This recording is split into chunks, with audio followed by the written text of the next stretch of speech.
Salut, donc moi c'est Sébastien, je suis l'auteur et l'illustrateur et l'éditeur de Kuba. Donc Kuba, comme son nom l'indique, c'est un jeu où on va se faire des crasses et où on va s'amuser à se chambrer entre potes.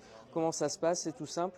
Au début de la partie, vous allez avoir, on va vous distribuer 5 cartes chacun. Vous allez pouvoir les regarder mais pas les déplacer. Le but du jeu, pour gagner, avoir le plus de points de victoire. Comment on a des points de victoire? En résolvant les combinaisons demandées, comme au Yams. On a 3 lancers, on est armé de nos sidés.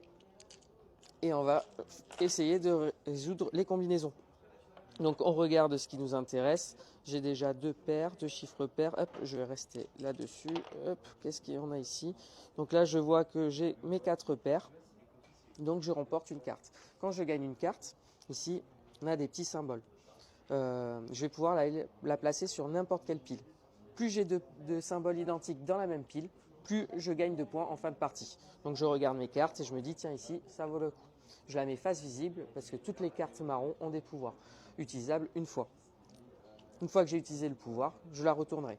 Par exemple, il y a différents pouvoirs qui vont nous permettre de contrôler le chaos des dés, donc pouvoir changer la face d'un dé pour nous arranger, ou alors avoir des jets supplémentaires.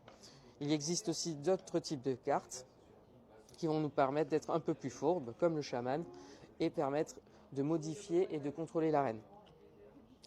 Si je n'arrive pas à battre un champion dans l'arène, qu'est-ce qui se passe? Je prends un coup bas. Et quand je prends un coup bas, je vais aller sacrifier une pile et tous les points qui sont dessous. Et il y a plusieurs manières de recevoir des coups bas. Donc soit on n'a pas réussi à battre les champions, soit nos adversaires vont nous les donner. Plusieurs manières, donc par exemple avec des cartes bien fourbes comme celle-ci, qui va me permettre de modifier l'arène. Cette carte, elle est très intéressante parce que je peux l'utiliser pour moi, en défaussant une carte, pour avoir des combinaisons plus faciles ou pas.